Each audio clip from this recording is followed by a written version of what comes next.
ভোটের দিনক্ষণ ঘোষণার পরেই দলবদল পুরুলিয়াতেও। তৃণমূল ছেড়ে বিজেপিতে যোগ দিলেন তৃণমূল কংগ্রেসের পুরুলিয়া জেলা সহ সভাপতি উত্তম বন্দ্যোপাধ্যায় এবং তার অনুগামীরা। রবিবার পুরুলিয়া শহরে দলীয় কার্যালয়ে যোগদানকারীদের হাতে বিজেপির দলীয় পতাকা তুলে দিলেন পুরুলিয়া লোকসভা কেন্দ্রের বিজেপি প্রার্থী জ্যোতির্ময় সিং মাহাতো। উত্তম ক্ষোভের সুরে বলেন, পুরুলিয়ায় তৃণমূলের পরিবারতন্ত্র চলছে। জ্যোতির্ময়ের দাবি, তৃণমূল থেকে অনেকেই তাদের সঙ্গে যোগাযোগ করছেন যোগদান করার জন্য।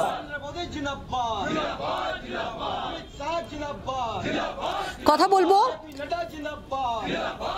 মনোরঞ্জন মিশ্র রয়েছেন টেলিফোনে প্রতিনিধি। মনোরঞ্জন, পুরুলিয়াতে ভোটের দিনক্ষণ ঘোষণার পরেই ধাক্কা কার্যত বলা যায় শাসক দলের। একেবারে লোকসভা নির্বাচনের নির্ঘণ্ট ঘোষণা হতেই শাসক শিবিরের বিরুদ্ধে একেবারে ক্ষোভ উগরে দিয়ে বিজেপিতে যোগদান করলেন তৃণমূলের সহসভাপতি উত্তম ব্যানার্জি। তিনি তৃণমূলের সক্রিয় কর্মীও ছিলেন এবং একটা গ্রাম পঞ্চায়েত রয়েছেন পুরুলিয়া 1 নম্বর ব্লক, এই 1 নম্বর ব্লকের কিন্তু সক্রিয় কর্মী ছিলেন এবং নেতা হিসেবে পরিচিত ছিলেন। এই গতকালকে আমরা দেখেছি যে নির্বাচন নির্ঘণ্ট ঘোষণা হয়েছে এবং আজকেই তৃণমূলের সহসভাপতি উত্তম ব্যানার্জি তিনি বিজেপিতে যোগদান করলেন এবং যোগদানকারীর হাতে বিজেপির দলীয় পতাকা তুলে দিলেন। পুরুলিয়া লোকসভা কেন্দ্রের বিজেপি প্রার্থী জ্যোতির্ময় সিং মাহাতো তিনি বিজয়ী সাংসদ ছিলেন এবং জেলা সভাপতি বিবেকানন্দা তারা কিন্তু বিজেপিতে যোগদানকারী হাতে দলীয় পতাকা তুলে দিলেন এবং ক্ষোভের সুরে উত্তম ব্যানার্জি জানিয়েছেন যে তৃণমূল একেবারে পরিবারতন্ত্র চলছে পুরুলিয়া জেলাতে এবং দুর্নীতির সঙ্গে জড়িত রয়েছেন তৃণমূল নেতা সমর্থকরা সকলে কিন্তু দুর্নীতির সঙ্গে জড়িত রয়েছেন।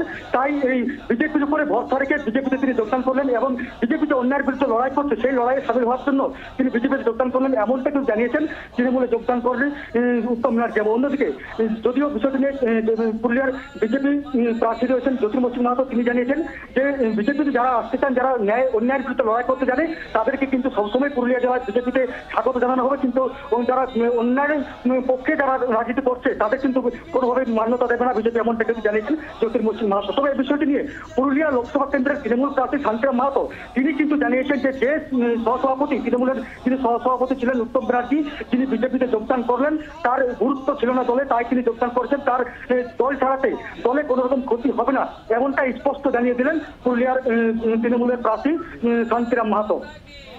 ধন্যবাদ।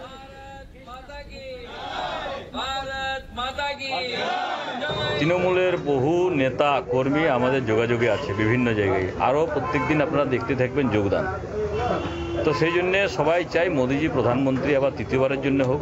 কারণ একটা জিনিস ভাবুন, তৃণমূলের কার্যকর্তা কিংবা যারা যে এতে লেগে আছে বিভিন্ন স্তরে জনপ্রতিনিধি তাদেরকে জিজ্ঞেস করছি, এই নির্বাচন পঞ্চায়েত কিংবা মিউনিসিপ্যালিটি নির্বাচন নয়, এই নির্বাচন লোকসভা নির্বাচন। লোকসভা নির্বাচনে প্রধানমন্ত্রী বানানোর জন্য নির্বাচন হয়।